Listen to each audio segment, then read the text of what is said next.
Fala pessoal, eu sou o Ti do canal Bibliando, bem-vindo. Neste vídeo estaremos com um bate-papo muito bacana com Samuel. Espero que vocês curtam. Bora de vídeo!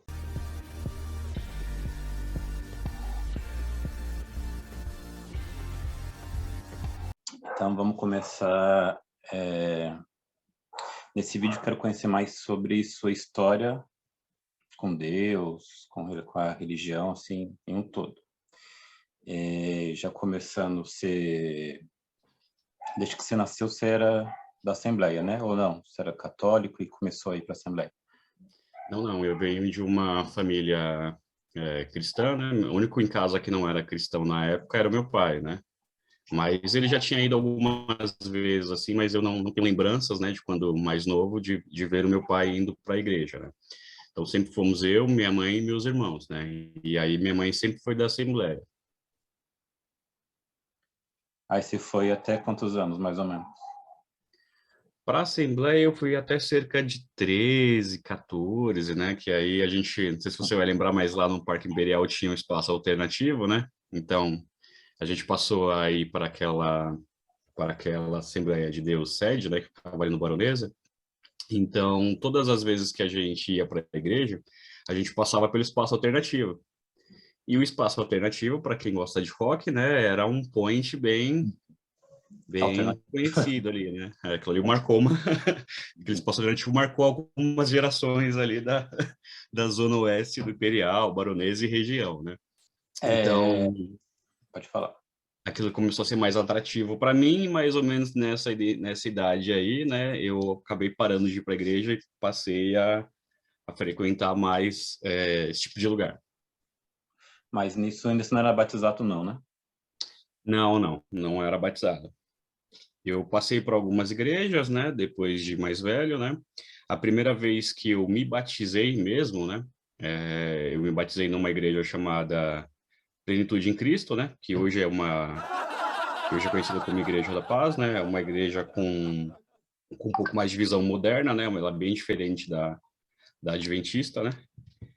E ali foi o meu primeiro batismo. Posteriormente, depois eu me batizei na Adventista. Deixa eu só tirar o WhatsApp aqui, porque senão ele vai ficar bipando, né? E aí é bem chatinho. Inclusive, é a Fernanda aqui, Thiago, mandando mensagem lá, porque a gente vai ver o fotógrafo do casamento hoje, né? Boa. Então, aí a primeira vez que eu me batizei foi nessa igreja Plenitude em Cristo, né? Eu não lembro se ela era Plenitude em Cristo ou se ela já era Igreja da Paz, né? A Igreja da Paz é uma igreja um pouco maior, né? Então, por vezes, ela passa a visão dela para outras igrejas e outras igrejas se transformam em Igreja da Paz. Então, por exemplo, você tem lá um ministério Vida com Deus, que é uma igreja que você criou. E aí você quer instalar um modelo da Igreja da Paz, né? Então você vai lá e transforma toda a sua igreja numa nova Igreja da Paz, como se fosse uma empresa sendo convertida em outra, né? Posteriormente, eu tive contato com a Igreja Adventista, né? Mais para frente, acho que você vai perguntar a respeito de como foi esse contato, e aí eu vou contando melhor. E aí eu me batizei de novo. E aí você pergunta, tá, mas por que você se batizou de novo se você já era batizado lá na igreja lá na igreja anterior, né? É, eu me batizei de novo porque a, a luz espiritual, o entendimento espiritual que me foi passado na igreja adventista era muito maior do que o entendimento que eu tinha antes. Então é como se na outra igreja eu não entendesse a plena verdade, um conjunto de doutrinas bíblicas inteiro, entendeu? Então, depois que eu tomei conhecimento de certas doutrinas, de certos ensinamentos bíblicos, ali eu tive o entendimento de que era um bojo mais completo doutrinariamente, né? Eu entendi que eu não tinha um pleno conhecimento da verdade quando era da outra igreja, e aí eu optei por me batizar de novo na igreja Adventista do Sétimo Dia. Só para fazer um pensamento aqui, né? Porque pode ter alguém cristão do outro lado que vai se chocar ao saber que eu me batizei duas vezes, né? O cara vai falar assim, pô, mas é só um batismo, é um só Deus, né? Então ele pode citar esse verso aí. Mas Exato. quando a gente vai falar desse verso, a gente tem que ter em mente que o sentido de um único batismo nesse texto é no sentido qualitativo, tá? Não é no sentido quantitativo. Por isso que tem algumas igrejas que adotam rebatismos e coisas do gênero, tá? Mas é só quem tiver com essa dúvida procurar entender melhor o contexto desse verso, que aí você vai descobrir que esse verso está falando que é um só Deus, um só batismo, ele é no sentido qualitativo, ou seja, é no sentido de entendimento pleno da verdade. Perfeito? Esse seu primeiro batismo, você já tinha quantos anos? Já era de maior? Já era maior. Foi mais ou menos naquela idade lá que a gente começou a pensar em tocar junto, mais ou menos aquele período lá da Keepers, né? Então, Que aí posteriormente eu saio dessa igreja e vou para a Adventista. Então batizou e depois eu te desviei, então. Não foi bem assim, mas né, a minha história com a Igreja da Paz aí, ela tem umas variáveis muito grandes aí, eu daria um livro aí para contar. Eu hoje, particularmente, sou totalmente contra esses movimentos celulares, né? Eles têm um impacto muito grande, mas um alcance muito grande, né? É uma ferramenta que, quando bem usada, acaba trazendo vantagem, né, para a igreja, mas, de modo geral, não é só uma questão dessa visão, né? Ao longo da história bíblica, se você for estudando, você vai percebendo que o evangelho foi meio que deixado de lado e foram sendo incorporadas ferramentas aí de marketing, de programação linguística, de ferramentas que foram usadas para fazer estratégia para o evangelho, que, na verdade, deixaram o evangelho mais totalmente diferente, deturpado daquilo que a Bíblia ensina, né? Então, você chegar ao ponto hoje de ir para alguns cultos de celebração, que na verdade parecem palestras motivacionais, parece tudo menos um culto mesmo, né? Então, nesse tipo de modelo eu sou radicalmente contra, né? Eu acho que a Bíblia, o Evangelho, ele é muito simples, né? E o Espírito Santo, ele abre a mente daquele que quer entender a palavra dele, né? Então, a gente não precisa ficar criando estratégias, sendo que, na verdade, é só o id, né? Falar de Cristo. Até na maneira como a gente vai falar, ele vai ponderando as nossas palavras e guiando, né? Desde que a gente tenha um coração sincero, né? Cabe lembrar também que o resultado dessa conversão não é fruto daquilo que se fala, né? Por exemplo, eu posso ser o mais eloquente, eu posso ser o mais adequado falando, né? Eu posso ter uma boa aparência, mas se a pessoa não quiser receber aquela mensagem, né? Se ela tiver com o coração dela fechado, isso, a minha eloquência, a minha aparência, meu jeito de falar não vai adiantar nada, né? Então a gente costuma dizer que quem faz a obra, né? Quem conduz o pecador ao arrependimento é o Espírito Santo, e não a pessoa que está anunciando a mensagem ali. Eu não me lembro agora de cabeça, mas essa igreja era pentecostal? Essa igreja, ela tinha alguns traços pentecostais, né? Então, estou presumindo que você está falando de pentecostal no sentido de falar em línguas, né? No sentido de, sim, sim. Nesse período eu ainda tinha esse entendimento pentecostal, né? Eu acreditava que o batismo com o Espírito Santo era manifestado exclusivamente ali pelo dom de línguas. Eu acreditava que todo mundo teria o dom de línguas, né? Posteriormente, a gente tive alguns estudos a respeito disso, e aí você descobre que, na verdade, o contexto de Atos 2 é totalmente diferente daquilo que é ensinado no contexto pentecostal, né? Tem alguns amigos pentecostais, respeito, né, a questão doutrinária dele, mas se você for ler o contexto de Atos 2, ali fica muito claro o que é o batismo, né, com o Espírito Santo, e o que é o dom de línguas, né? A gente tem o costume de juntar os dois num só, mas, na verdade, o dom de línguas é um dom e o batismo com o Espírito Santo é uma outra questão. O batismo com o Espírito Santo, assim que você se batiza nas águas, né? Morre o velho eu, né? E a partir dali, quando você se levanta das águas, surge um novo homem, né? E aí o Espírito Santo, ele passa a estar dentro de você. Então, as mesmas coisas que você fazia antes, que eram contrárias à palavra de Deus, você não consegue mais fazer. Você até consegue fazer, mas o Espírito Santo vai te incomodando daquilo que você vai fazendo. Então, você precisa escolher, ou você vai continuar obedecendo o Espírito Santo, ou se você vai rejeitá-lo. Mas, de fato, há um incômodo aí se você continuar fazendo as mesmas coisas que você fazia antes de se batizar. Mas o contexto de Atos 2 ali deixa claro que o que os apóstolos falaram, né, o que os discípulos de Jesus falaram ali, foi outras línguas, né? Então, se você for pegar o contexto de Atos 2 e ler o capítulo inteiro, você vai perceber que o dom de línguas ali é a capacidade de se falar um outro idioma do qual a pessoa não estudou. Como fica isso? Imagine que eu e você nunca estudamos alemão, chinês ou qualquer outro idioma. Uhum. Mas aí existe a necessidade de se falar de Deus para essas pessoas que estão em outros países. Então eu começo a falar sobre Jesus e a testemunhar sobre Jesus sem nunca ter estudado esses outros idiomas maternos.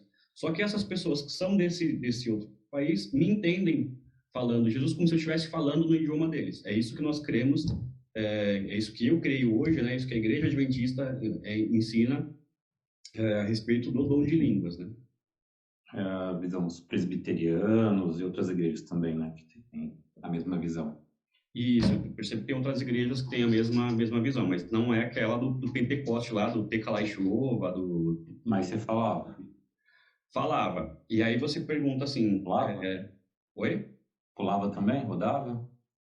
Não, cara, eu sempre fui muito chorão, né? Na verdade, o evangelho ele sempre me causou um pouco muito impacto, né? Quando você para pensar em toda a magnitude do sacrifício de Jesus, ele te causa um impacto, né? Ele te leva a uma mudança, né? Você fala, cara, como essa história, como alguém pode morrer por mim, né? Porque tem dias que nem você tá bem com você mesmo, né? Eu brinco que tinha dias que eu acordava assim e falava, meu, eu me olhava no espelho e dizia, pô, eu não tô valendo nem R$1 hoje, né? E você pensar que um Deus se esvazia de toda a sua glória para morrer por uma pessoa como você é algo realmente impactante, né? E aí eu participei desses movimentos pentecostais, eu sentia, eu falava, né? Porque naquela época eu acreditava que aquilo era o batismo realmente, né? Eu acreditava que aquilo era fruto de uma intimidade com Deus. Só que se você for perceber como as coisas funcionam nesse tipo de culto, nesse tipo de celebração, há uma ordem. Por exemplo, eu particularmente estou testemunhando do que eu vivi, tá? Eu nunca vi uma pessoa começar a falar do nada. Sempre tem uma indução, seja uma oração, seja um momento de louvor, e há momentos específicos, né? Então, a pessoa fala naquele período, passou a celebração, passou a oração, ela não fala mais nada. E em 99% dos casos, se você for perguntar o que a pessoa disse, ela não sabe dizer o que ela disse. Não é um idioma, não é uma lógica. Então, se você perguntasse para mim, Samuel, o que você falou ali? Eu falo, não sei. Entendeu? E aí o que acontece? Quando não é um idioma organizado, não é uma estrutura linguística com ordem, vem qualquer uma outra pessoa e diz assim, olha, eu sei o que ele está dizendo. Ele está dizendo isso, isso e isso. Então fica fácil para você dar a tradução para aquilo que não tem tradução. A tradução que eu colocar é aquilo que de fato vai colar, entendeu? Então esse foi alguns problemas que eu tive em relação a isso, né? Não posso dizer que fui enganado, tá? Eu me sentia sincero, né?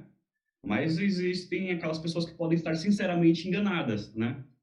Então, de acordo com quando eu tive o choque com a palavra de Deus, né, estudando esse assunto, eu percebi que ou a palavra de Deus estava correta naquilo que ela estava escrita, ou eu estava errado, né? Ou eu estava certo. Então, eu certo, crendo naquele dom de línguas, e a Bíblia aqui, ambos não fariam sentido. Então, a partir daquele momento, eu analisei a Bíblia e falei assim, não, peraí, se a Bíblia está dizendo que o dom de línguas não é esse que eu acredito que é, então eu rejeito esse que eu acredito que é agora e vou ficar com a Bíblia. Não converge, né? Não faz muito sentido. Mas tipo, nesses falar em línguas, nesse período pentecostal, chegou a ter tipo aquelas profecias com a sua vida, coisas do tipo? É muito engraçado a minha conversão para a minha volta, né? Então, eu me desviei com os 14 anos, né? Eu comecei a fazer tudo aquilo que me deu vontade, que naturalmente não era aquilo que Deus queria para mim. E aí, por convite de um amigo, numa fase muito depressiva da minha vida, que também era um outro Thiago, por sinal, esse outro amigo, eu voltei a ir para a igreja, né? Então, eu fiquei dos 14 até mais ou menos os 18, né? Sem ir para uma igreja. E, naturalmente, a igreja vai mudando, né? Como tudo na vida vai mudando. Quando eu fui para essa nova igreja, a maneira de culto me chamou muita atenção. Porque naquele período, eu sentia que aquilo era uma liberdade, de você correr, de você pular num culto, né? Nos louvores mais ritmados em rock e tal, mas um padrão de adoração diferente do que eu via quando eu era mais novo, né? Então aquilo me chamou, foi muito atrativo. A música era bonita, os pastores falavam numa linguagem mais jovem, numa linguagem mais chamativa, digamos assim, né? Numa linguagem mais jovem mesmo, né? Na verdade. E aí, aquilo me cativou. Quando eu tomei a decisão de me batizar, de seguir nessa igreja, eu lembro que um dia nós estávamos num culto, foi logo quando eu comecei a ir. E, na verdade, essa igreja, ela, antes de se mudar lá para o centro de Barueri, ela era um ginásio. Acho que, se eu não me engano, perto do Parque Ecológico, uma coisa assim. E eu lembro de um dia estar nessa igreja e eu orei sinceramente para Deus. Tinha acabado de chegar, né? Porque eu trabalhava muito, né? E aí eu corri lá para a igreja e tal, e fui orar. E eu falei assim: nossa, Deus, muito obrigado, porque agora eu finalmente me encontrei a minha casa, me encontrei o meu lar. E eu senti claramente, hoje eu sei que foi o Espírito Santo, eu senti claramente o Espírito Santo me dizendo assim: não, aqui ainda não é o seu lugar. Só que naquela época eu não me imaginava indo para nenhuma outra igreja, né? Falava, não, aqui é. Como é que eu vou para uma outra igreja? Olha tudo que eu estou vivenciando aqui, olha tudo que eu estou vivendo aqui, né? Então, aí quando você fica vivenciando uma vida longe daquilo que Deus tem para você, você não está habituado a ouvir a voz dele de novo, né? Então, quando você começa a retomar os caminhos de Deus, né, daquilo que ele traçou para você, você precisa se acostumar de novo a ouvir a voz dele, né? Então, naquele primeiro momento, quando eu senti, quando eu escutei, né, na verdade, quando eu senti, escutei, lá no meu interior, que aquele não era o meu lugar ainda, eu falei, não, isso aqui deve ser coisa da minha cabeça, né? Deve ser eu querendo sair de novo aqui da igreja, mas isso não vai acontecer, né? E aí lutei bravamente contra aquilo, mas anos depois eu fui me sentir realmente à vontade mesmo, né? Depois que eu saí dessa igreja, eu voltei para a Adventista, aí eu falei assim, não, aqui na Adventista é realmente aquilo que Deus quer para mim. Aí eu tive plena certeza de que... Porque assim, quando eu tive o contato com a Adventista, todas as minhas dúvidas, todas as minhas incertezas em relação a Deus foram sanadas de uma maneira que hoje, por exemplo, eu não consigo mais duvidar daquilo que Deus tem para minha vida, entendeu? Só voltando lá atrás de novo. Na sua infância, você era daqueles que ia porque queria, sua mãe obrigava a ir para a igreja? Como que é?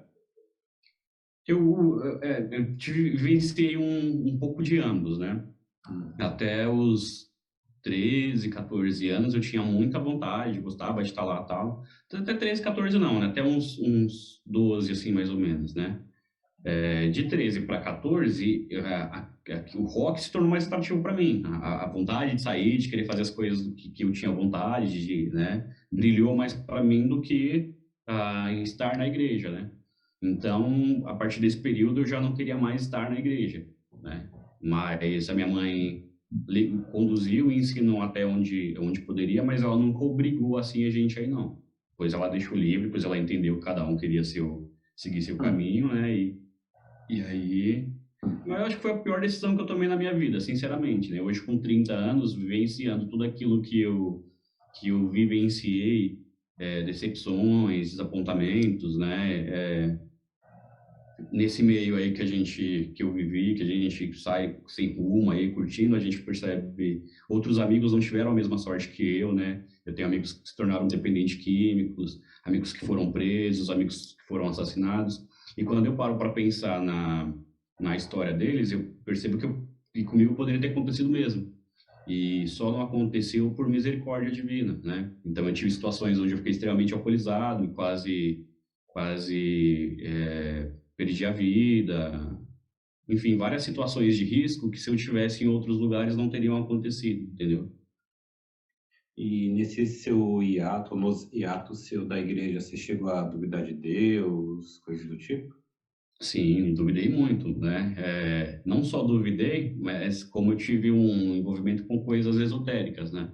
Eu procurei, porque assim, eu tinha um grande problema em conciliar um Deus de amor que eu via na Bíblia, especialmente no Novo Testamento, porque até então a gente só acha que Deus fica bonzinho no Novo Testamento, né? Quando a gente não entende o Velho Testamento, a gente acha que Deus é cruel, né? Aí não, aí vem Jesus é o cara legal, paz e amor e tal, né? Mas se você for ler o Velho Testamento ali, você só vê Deus como um carrasco. Se você não tiver o entendimento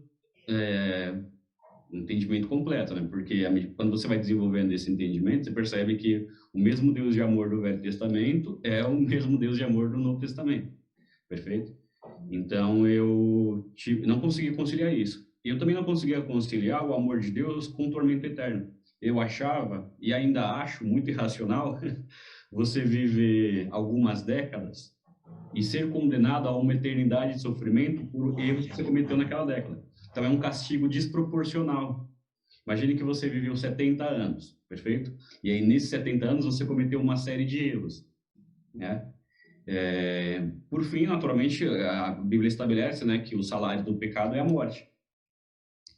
E então você sabe que se você não levou uma vida de acordo com a palavra de Deus, né, é isso que nós cristãos acreditamos, se você não leva uma vida de acordo com a palavra de Deus, quando você morre, você vai para o inferno.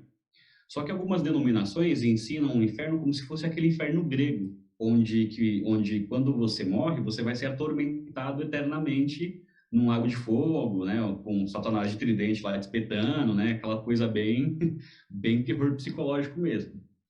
Na realidade bíblica, quando você para estudar, você vai descobrir que o inferno não é,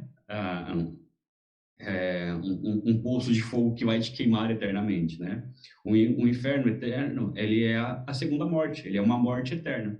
Por quê? Quando você vai analisando a Bíblia, você descobre que todo mundo pecou, por conta do pecado, todos vão morrer, mas algumas pessoas que reconhecem em Cristo o caráter, a perfeição e o modelo, né, a ponte para religar de novo o pecador a Deus, pela graça divina, tá?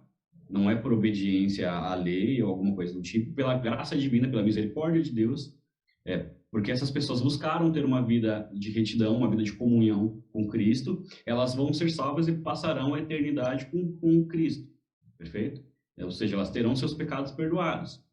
Já as pessoas que não se arrependeram, tá, segundo a ótica bíblica, vão ter uma condenação eterna. O que é essa condenação eterna? É a morte eterna, porque todo mundo vai viver uma única vez, todo mundo vai reviver, só que alguns vão reviver para a glorificação eterna e outros para a condenação eterna. Então, quando você parar para estudar o tema inferno na Bíblia, você vai perceber que o inferno bíblico é um inferno aniquilacionista, ou seja, a alma não é eterna, ao contrário do que se diz, né, quando você começa a ler o Éden, o Éden não, quando você começa a ler Gênesis, né? Ao contrário do que Satanás diz para Eva, não, você não morrerá, você vai ser como Deus, a alma não é imortal, tá? A alma morre. Isso fica muito claro quando a gente lê Ezequiel, né? Fica muito claro quando a gente começa a ler Gênesis, né? Então a alma morre, e aí o inferno bíblico é a morte eterna, não é um poço de fogo que você vai ser queimado eternamente. Pelo menos é isso que eu, lendo a Bíblia, interpreto e outras várias religiões interpretam também. Mas que eu, antes de ler a Bíblia, antes de entender, eu tinha a visão de que o inferno é um poço que você vai ser queimado eternamente. E não é nada disso que a Bíblia diz. Perfeito.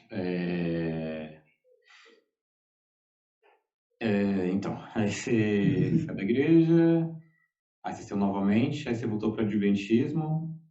A minha história com o Adventismo foi muito engraçada, na verdade, porque eu estava numa fase ainda no rock, mas uma fase mais leve, né? E eu lembro que por vezes eu chegava em casa de madrugada, né, naturalmente, porque a gente tem uma vida noturna, acho que é o Batman, né, que a gente só sai à noite para fazer vigilância e tal, né? Já estava um pouco mais leve, um pouco mais ajuizado e tal. Mas eu voltava para casa e sentia uma tristeza enorme, assim, né? Aquilo passou a perder o sentido, né? A alegria que eu tinha lá era uma alegria efêmera, né? Já tinha passado por várias decepções, né? Algumas dessas você principalmente acompanhou de perto, né? Então eu comecei a me perguntar se Deus de fato existia e se Deus era amor. Porque todas as outras tentativas que eu tive de negar Deus, de partir para outros caminhos, não me trouxeram felicidade. E eu lembro que um dia, mudando de canal, eu avistei um canal, né, que na época acho que era um canal 42, e fiquei muito surpreso, porque era um canal onde o rapaz falava de Deus, né? Mas ele falava de Deus de uma maneira lógica e racional, e aquilo me chamou a atenção. E outra coisa que me chamou a atenção é que, assim, você coloca numa emissora hoje, principalmente essas emissoras cristãs, você assistir 5 minutos e o cara não pedir dinheiro para você, é quase um recorde. E o camarada começou a pregar de uma maneira racional, eu lembro até hoje o tema da ministração. Ele falava sobre a caixa preta de Darwin. Então ele comparava o quê? Ele comparava a teoria da evolução com o cristianismo. E aí ele ia mostrando as lacunas, as brechas naquela teoria de Darwin. E aquilo me chamou a atenção. E aí eu percebi que, na verdade, seriam várias semanas daquele tema e eu passei a assistir. Ao final dos 5, acho que eram 5 ou 6 episódios a respeito desse tema, eu fiquei impressionado e comecei a procurar saber. Eu falei, não, quem é esse cara, de onde ele é e tal. E aí eu descobri a emissora adventista, né, que na época na verdade é o canal Novo Tempo, né, que é um canal mundial, qualquer lugar do mundo que você for, vai ter lá um Channel Hope, um canal da Esperança, enfim. E aí aquilo me chamou muita atenção e eu comecei a pesquisar o que era a Igreja Adventista. Pouco tempo depois, eles têm uma rede de programação, né? E aí teve um dia que me chamou muita atenção, que foi até um tema que a gente estava conversando essa semana. Tinha um programa chamado, acho que ainda tem um programa chamado Na Mira da Verdade. E lá o pastor tira suas dúvidas na hora. Então eu estava assistindo aquele canal, já estava fascinado com a maneira como ele explicava, introduzia os versículos, enfim. E aí ele falava, olha, se você tem uma pergunta, manda aqui pra gente, tal, tudo. E aí você tinha várias maneiras de mandar pergunta, por SMS, por sinal de fumaça, por e-mail. Você mandou? Enfim, eu mandei. E para minha surpresa, ele leu a minha pergunta no ao vivo. E aí eu falei, não, peraí, agora eu quero ir nessa igreja mesmo, né? E eles sempre, durante a programação, eles sempre vão falando, olha, você não tem igreja, vem aqui, conheça, né? Entre no site, encontre uma igreja e tal. E eu encontrei. E aí eu fui direcionado para a igreja mais próxima da minha casa, né? Por sorte, a minha ficava próximo a... Minha localização na época ficava próxima a 3 igrejas, né? E eu tive um contato... Foi uma semana muito especial, porque eles estavam falando justamente de um dos temas que eu gosto muito. Hoje eu sou apaixonado por esse tema, que é o estudo de Apocalipse e Daniel junto, né? Você descobre que, quando você vai ler na Bíblia, que tem alguns livros que são, embora eles sejam uma biblioteca única, né, a palavra de Deus organizada, mas existem livros que fazem mais sentido quando você estuda eles em pares ou em conteúdos, juntos, né, próximos. Porque o bacana da Bíblia é que ela é a palavra de Deus revelada à humanidade. A Bíblia tem aproximadamente aí uns 66 autores, né? Não, minto eu, tem 160 autores, na verdade, exatamente 66 livros, da maneira como a gente conhece hoje, né? E ela falou com pessoas Deus falando com pessoas de diferentes épocas, diferentes mentalidades, diferentes cargos sociais, diferentes objetivos, erros e tal. E ela sempre fala da mesma maneira, né? Deus não muda de comportamento, né? E não, por isso que não há divergência, né? Não há desorganização, não existe desarranjo na palavra de Deus. Então, aquilo que você lê no começo e não consegue entender, mais para frente ele vai se harmonizando com outro conteúdo. Não existem contradições na Bíblia, né? As contradições aparentes, quando a gente vai lendo um texto e outro, são superficiais, mas à medida que você vai mergulhando no entendimento desses temas, você vai vendo que, na verdade, um texto reafirma o outro. E isso me chamou a atenção. Então, quando eu comecei aí, eles estavam falando exatamente da harmonia que existe entre Apocalipse e Daniel, que, na verdade, tem até um contexto da origem da Igreja Adventista, né? Se você for analisar a história da Igreja Adventista, ela começa a surgir a partir do Grande Desapontamento, né? A Igreja Adventista, ela surge oficialmente em 1863, né? Então, é uma igreja antiga. Se você for ver mais a fundo do que a igreja trata, as doutrinas dela, você vai perceber que ela tem algumas diferenças de algumas outras igrejas, né? Não só na questão do sábado, mas na questão de outros ensinamentos, né? Dom de línguas, enfim, eu vou deixar, vou preferir não dar muitos spoilers aí, porque eu acho que cada pessoa, quando tem um contato com a igreja, tem algo que chama atenção. Tem gente que é chamada atenção pela maneira como a igreja é organizada, tem gente que é chamada atenção pela maneira como o lado humanitário da igreja, que é muito forte, o aspecto histórico também, tem muito... Cada um tem uma maneira que chama atenção. Eu, particularmente, fui chamado muita atenção pelo estudo das profecias, sobretudo a de Daniel e Apocalipse. Foi também Daniel, que foi o precursor lá das possíveis profecias do Miller, né? Exatamente. O que acontece? O grande desapontamento o que foi o grande desapontamento, na verdade, né? Por volta de 1836, né, um Guilherme Miller, que foi um dos grandes reformadores modernos, ele começou a estudar a Bíblia, porque ele tinha participado de uma guerra e ele não entendia por que tantos homens haviam morrido naquele dia e ele não morreu. Então, em contato com o livro de Daniel, ele começa a perceber algumas profecias, né, que tem lá um texto em Daniel que diz, depois de 1230 tardes e manhã, o santuário celestial seria purificado. Tem uma profecia em Daniel que diz que o santuário seria purificado. Num primeiro momento, ele entende que o santuário que seria purificado seria a terra, né?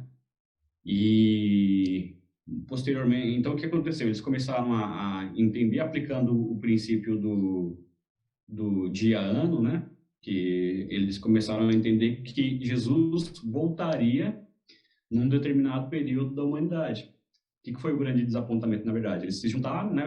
A mensagem bíblica foi anunciada com muito fervor nesse período. Então as pessoas diziam que num determinado ano, numa determinada data, seria a volta de Jesus. Então as pessoas se juntaram e disseram, olha, Jesus vai voltar nesse dia. Então você imagina o impacto que foi isso para a sociedade. Pessoas venderam propriedades, largaram tudo, enfim. E aí por que é o grande desapontamento? Porque chegou a data que eles predisseram que Jesus voltaria e Jesus não voltou. Na verdade, o que aconteceu? Eles tiveram um erro de interpretação, não é? A profecia, ela trata de um outro momento da história da humanidade, não trata da volta de Jesus. É um acontecimento muito importante para a humanidade, porque marca um início do juízo de Deus, tá? Perfeito. E que é um tema muito complexo, para explicar ele vai denotar, né, precisar de muito tempo. Mas você descobre que, com o estudo, você descobre que houve um momento na história onde Jesus começou a abrir os livros para iniciar o julgamento. E esse período da história é exatamente esse período onde houve o grande desapontamento. Então, as pessoas se juntaram e esperaram Jesus voltar. Jesus não voltou naquela data. Muitas pessoas se desviaram, né? Falaram, não, peraí, Jesus não voltou, estava tudo errado, não acredito em mais nada. Mas algumas outras pessoas tiveram, desse grande desapontamento, a oportunidade, né? E o desejo de continuar estudando para ver o que havia acontecido. Falaram, não, peraí, eu confio em Deus. O que aconteceu? Deus não pode mentir. Então, nós entendemos alguma coisa errada. Então, vamos nos reunir aqui e estudar de novo para ver o que a gente entendeu de errado, né? E aí eles descobrem, na verdade, que o que aconteceu nesse período foi a purificação do santuário celestial, né? Inicia-se aí o juízo de Deus. E muitos anos mais tarde, né, em 1863, surge aí a Igreja Adventista da maneira como a gente conhece hoje. Claro que foi participando de várias mudanças, né, várias doutrinas foram sendo incorporadas na igreja, como a doutrina do sábado, né, porque todo mundo conhece o Adventista como a igreja que guarda o sábado, mas nem sempre foi assim, né, nas origens da igreja ela não guardava o sábado.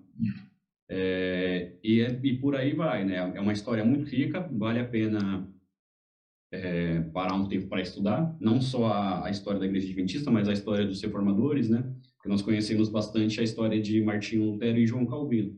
Mas nesse período aí existiam vários outros reformadores, como John Wycliffe, Guilherme Miller, John Huss, homens que encontraram na palavra de Deus refúgio e sentiram o amor de Deus e precisaram compartilhar esse amor com outras pessoas, né? Então, às vezes a gente lê a Bíblia e acha que acabou ali, que não existe mais história, mas Deus tem conduzido a história da humanidade há muito tempo e sempre vai conduzir até que ele volte, né?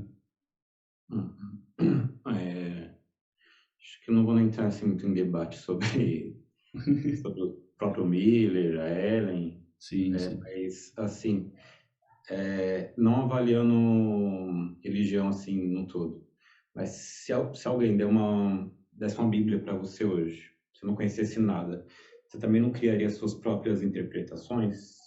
Você Você não acha? Sim, mas assim, eu entendo isso que você está dizendo, só que assim, se tudo for relativo, não existe bem e mal, perfeito? Se tudo é interpretativo, eu não tenho uma verdade absoluta. Eu não tenho, eu posso crer ou não em Deus e isso não vai ter consequência. O próprio relativismo geral, né, me coloca pode colocar em xeque a existência de Deus, por exemplo. Perfeito? Não. Eu posso ou não acreditar em Deus, né? E eu creio hoje que existe uma bondade absoluta e existe uma maldade absoluta. Diante de todas as teorias que tentam explicar o universo, a que me faz mais sentido é a Bíblia. E se eu for estudar a Bíblia de uma maneira relativa, eu não posso confiar em Deus. Por quê? Por que eu confio em Deus hoje? Porque eu percebo que Deus, ele é um Deus de amor. A Bíblia me mostra que Deus existe, que ele se importa comigo e que ele me ama. E que ele, acima de tudo, me ama. Então, isso me chama muita atenção. Agora, se tudo for relativo, se não existe uma verdade universal, eu não preciso me preocupar com Deus. Entende? Eu não preciso me preocupar com salvação, eu não preciso me preocupar com uma vida eterna. Porque, afinal de contas, tudo é relativo. Então, tem que ter uma ordem. Entende? Mas, assim, dentro dessa ordem, vocês, agora como adventistas, você crê que só os adventistas serão salvos? Como vai ser a salvação para vocês? Não creio que só o adventista vai ser salvo, tá? Existem profecias bíblicas que mostram como vai ser essa questão do fim do mundo, né? Mas você não vai ver nenhuma igreja adventista ensinando que só os adventistas serão salvos. Existe um papel importante da adventista no contexto de Apocalipse 14, né? Que a base da nossa igreja, você vai ver, quando você vai estudar a igreja adventista, você vai ver que uma das partes fortes dela são as 3 mensagens angelicais, que estão lá em Apocalipse 14. O que você vai ver ali em Apocalipse 14? Que vai chegar um momento da história da humanidade que, assim como a verdade de Deus foi derrubada, que foi negligenciada, as pessoas vão se voltar para o estudo bíblico. E nós, como adventistas, teremos um papel, não só nós como adventistas, né, mas nós que acreditamos na palavra de Deus, teremos um papel fundamental nisso. Será o quê? Será um período onde nós anunciaremos as verdades bíblicas exatamente como foi nos tempos primitivos, né? Com toda a força, com todo o ímpeto, com todo o coração, né? Então, o mundo precisa conhecer a mensagem de Deus, né? Deus quer que nós evangelizemos e espalhemos as boas novas ao mundo, né? Então, a primeira mensagem angelical, ela vem nesse sentido, de dizer, olha, há um Deus criador e haverá um juízo. Então, se preparem porque haverá um juízo. Deus que criou os céus e a terra julgará todo mundo. E isso traz um temor, mas não um temor no sentido de medo. Um temor no sentido de, olha, Deus é o Criador, isso é verdade absoluta. A Bíblia já começa dizendo que Deus é o Criador. E aí você tem uma opção de crer ou não em Deus. Só que se você não vai acreditar em Deus, no que você vai acreditar? Você vai acreditar numa teoria, por exemplo, que diz que o nada fez tudo? Que o caos gerou a informação? Não faz muito sentido, perfeito? E aí você pode analisar outras religiões e tal, mas eu duvido você me apontar uma outra religião onde um Deus se esvazia de toda a sua glória para morrer pela sua criatura. Isso é evangelho. Isso é poderoso demais. Você tem um Deus, dono de toda a glória, de todo o poder, que se esvazia de tudo aquilo que ele é. A essência de Deus é glória e poder. E ele escolhe abrir mão de tudo isso por amor para morrer por você. Então isso eu não encontro em nenhuma outra religião, né?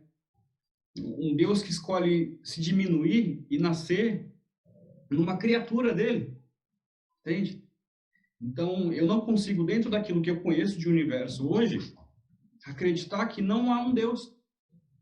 Se você vier para mim assim dizer, olha, Samuel, Deus não existe, para mim é como se você estivesse dizendo que não existe água, que não existe ar, que não existe nada disso, entende?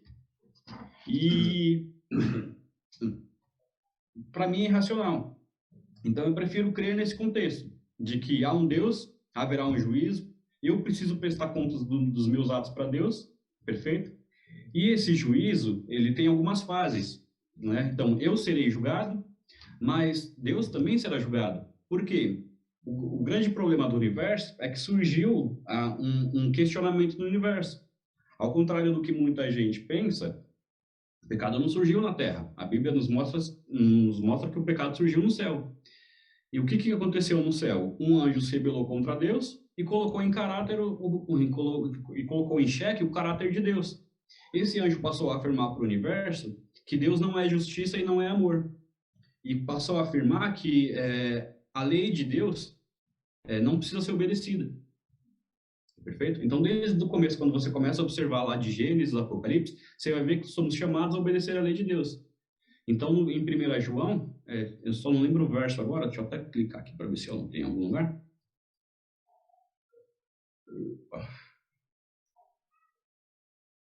Isso, se você abrir sua Bíblia em 1 João 2 e 4, lá está escrito que aquele que afirma que conhece a Deus, mas não obedece os mandamentos, é mentiroso.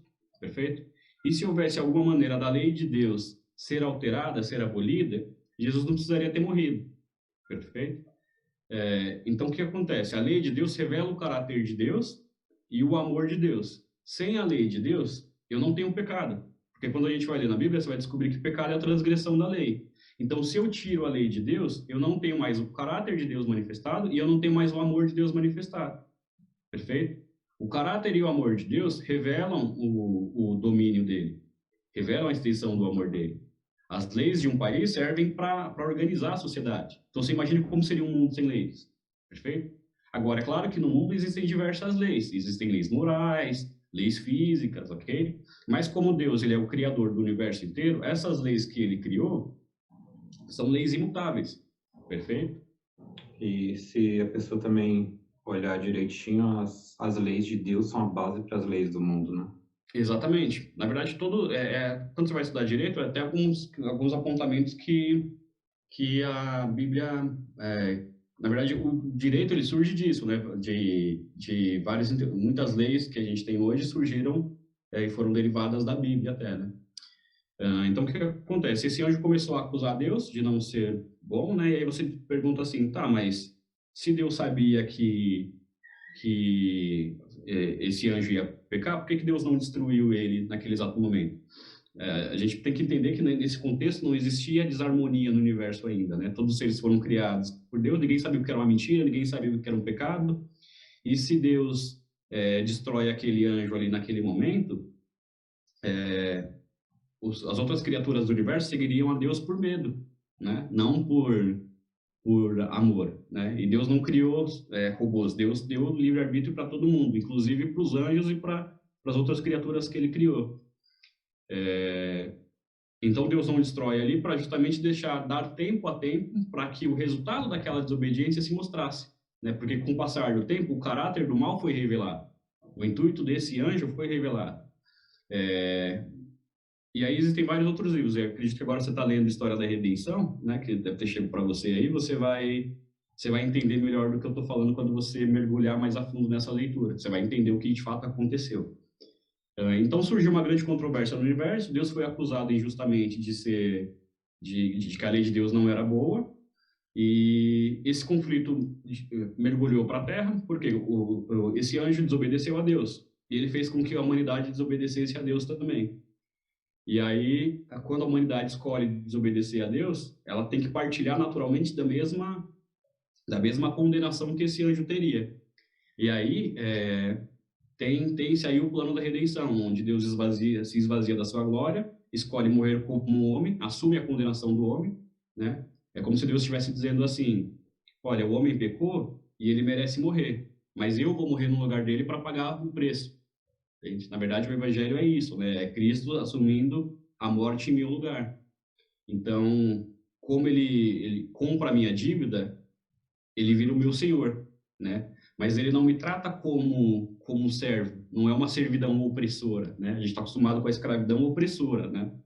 Não com uma servidão de amor, né? E aí, quando você vai olhando o evangelho inteiro, você percebe que todos os atos de Deus são demonstrações de amor e que nós estamos vivos hoje justamente pela misericórdia e graça dele.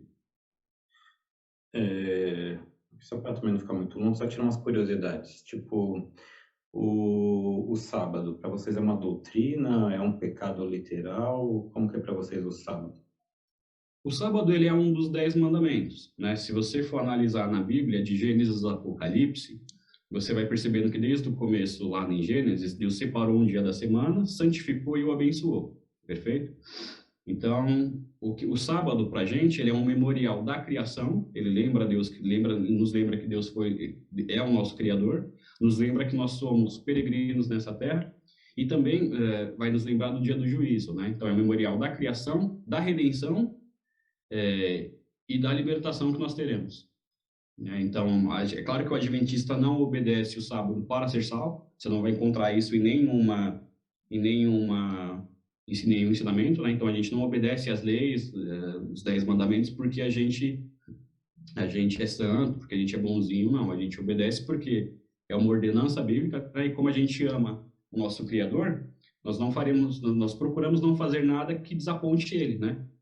E aí a Bíblia diz que o salário do pecado é a morte, perfeito? Então, como todo mundo pecou, está todo mundo condenado à morte. Então, a gente acredita que nós somos salvos pela graça de Deus, né? Mediante a fé em Jesus. Não é a obediência que vai me salvar, mas a obediência me revela o meu caráter para com Deus. Eu não obedeço para ser salvo, mas eu escolho obedecer porque eu fui salvo. E se eu fui salvo, né, por Deus, eu vou fazer aquilo que Ele quer que eu faça. Eu não vou mais fazer a minha vontade, entende?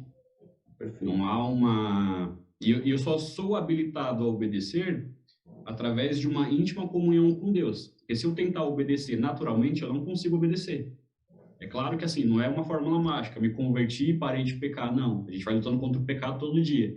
Tem uma frase que eu gosto muito, que ela diz o seguinte: a santificação é resultado de uma vida, é uma obra de uma vida, né? Então, enquanto eu viver, eu vou buscar a santificação. Não quer dizer que eu não vou mais errar, mas quer dizer que quando eu errar, eu posso ter certeza que esse meu erro não vai me separar de Deus. Porque se eu confessar esse erro e pedir perdão, Deus é fiel e justo para me perdoar. As bases da Adventista quanto a pecados que a gente vê aí nas igrejas evangélicas aí mais tradicionais se mantém a mesma coisa, por exemplo, uma tatuagem não poderia fazer, beber, coisas do tipo? A Adventista ela tem uns princípios de saúde muito mais intensos do que de outras igrejas, né? É claro que isso são recomendações. A gente entende que o nosso corpo é templo do Espírito Santo. Então, certas coisas que fazem mal para o meu corpo, eu não posso fazer. Então, a gente segue uma dieta alimentar, né? A gente não come certos tipos de alimento, né? Você não vai ver adventista comendo, por exemplo, carne de porco, né? Derivados assim. Claro que tem sempre os desvios, né? A gente não pode ditar isso como se fosse uma regra, né? Mas a gente tem, hoje por conta do coronavírus, até essa questão alimentar ganha um pouco mais de força, ganha um pouco mais de sentido, porque quando a gente ia explicar essa questão alimentar anteriormente, era até difícil explicar para uma pessoa que, olha, você não pode comer de tudo, porque certas coisas te fazem mal, né? Mas hoje, por conta do coronavírus, a gente vê que o entendimento das pessoas até mudou em relação a isso. A gente se preocupa com a questão alimentar porque isso se reflete na nossa mente, na nossa maneira de se portar. Então, tem essa preocupação em relação ao corpo, né, em relação à mente, porque a gente sempre vai procurar a saúde como um todo, né, o bem-estar como um todo. E aí a gente tem a questão física, mental e espiritual, né? Tudo isso tem que estar em harmonia para que, de fato, eu tenha plena saúde. E a única maneira que Deus tem de se comunicar com a gente é através da nossa mente, né? Então, a gente procura deixar a nossa mente limpa, pura e apta para receber a mensagem de Deus. No começo você chegou a falar sobre as igrejas que pedem dinheiro a cada 5 minutos e tal. Como que é na Adventista? Tem um dízimo, tem oferta? Como que é organizado essa parte financeira? Na Igreja Adventista nós somos instruídos, né, ensinados a dar o dízimo com todo o respaldo bíblico, né? Não há uma obrigatoriedade de se dar o dízimo, né? Então você pode frequentar a Igreja Adventista normalmente sem dizimar, sem ofertar, não é uma obrigatória. Faz parte do leque de doutrinas, inclusive todo o leque de doutrinas da Igreja Adventista, você consegue, todo o credo, né, que chamam, você consegue entender melhor através de um livro chamado Nisto Cremos, né? E hoje pela internet também é muito muito difundido. Então, você tem 28 doutrinas fundamentais, dentre elas, nós cremos no Deus Trino, né? No Deus Pai, no Deus Filho, no Deus Espírito Santo. Nós cremos que a Bíblia como um todo é a verdade de Deus. Nós cremos no sábado, né? Como um mandamento sagrado. E aí vem todas as outras 28 doutrinas, que eu não vou ficar falando aqui, porque senão vai demandar muito tempo. Mas quem quiser procurar depois, dá uma olhada lá no Nisto Cremos, que isso vai te mostrar todo o credo adventista. É uma história muito rica, muito interessante. Eu acho bacana nós, como cristãos, conhecermos as outras igrejas, o que fundamenta a fé das outras igrejas, né? E não só das outras igrejas, mas de outras religiões também. Até do ateísmo também, né? De quem não tem religião. O que leva uma pessoa a não crer em Deus, né? Aí, tipo, desse dízimo, o pastor é assalariado, isso vai para uma sede, como que funciona? O que me chamou muita atenção quando eu comecei na Igreja Adventista foi a organização como um todo e a prestação de contas. Hoje, através da internet, nós temos um aplicativo chamado 7Me, e onde ele mostra tudo aquilo que você ofertou, né? Você se torna membro, né? E aí você é cadastrado nas associações, né? Na igreja, nas associações, tem a prestação de contas. Todos os pastores da Igreja Adventista recebem a mesma remuneração, tá? Então, o salário é igual para todo mundo. O obreiro, o pastor que vive só da igreja, né, só de cuidar de pessoas, ele tem um salário, né, para isso, a igreja paga para ele. Esse salário é pago através dos dízimos e das ofertas. Agora, para ser pastor na igreja adventista, você tem que ser formado em teologia. Né? Não é aquele camarada que chegou, ficou uns 3, 4 anos ali, está na frente da igreja que começa a falar, não. Tem toda uma instrução, tem toda uma preparação, é uma graduação de ensino superior, né? E aí vem as pós dela, mas o pessoal, se eu não me engano, faz 4, não sei se são 4 ou 5 anos de teologia, né? E aí ela se forma, ela fica um tempo como se fosse como é que eles chamam? Como eles chamam o médico da informação? Eles ficam numa espécie de período de residência, digamos assim, né? Onde o pastor vai acompanhar lá como é que funciona a igreja e tal, né?